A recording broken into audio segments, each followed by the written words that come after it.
If you're not watching the pump when you fill up, you could be getting shortchanged. We found dozens of pumps across Central Texas have failed inspections, some overcharging customers. In tonight's cover story, a look at some of those places and ways you can make sure you're not getting ripped off at the pump.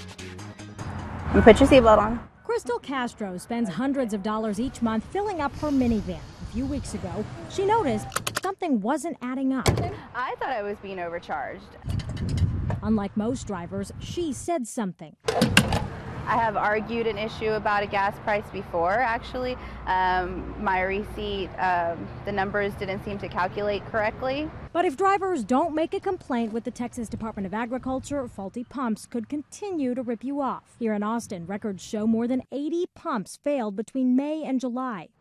One of the reasons, pump jumping or charging too much and shortchanging customers' fuel. Inspectors check by taking 5-gallon samples. Our policy is plus or minus 6 cubic inches. This one is actually a plus, so it's actually giving a little fuel away. But that wasn't the case at some stations. Receive about 39 complaints a month.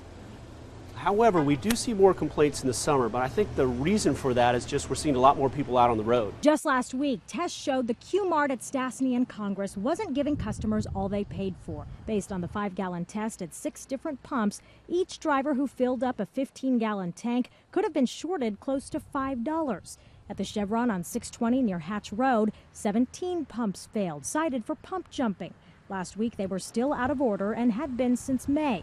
The owner didn't comment, but the TDA says the pumps will stay bagged and tagged until the station pays a tech to fix them. To make you feel confident about where you're pumping, the Texas Department of Agriculture is starting a pilot program at HEB gas stations in Central Texas. Say, search for your location. And when this gas station comes up, you'll be able to know all the information here as well as file a complaint if you have a problem. The QR codes are only at HEB stations now, but the program could expand.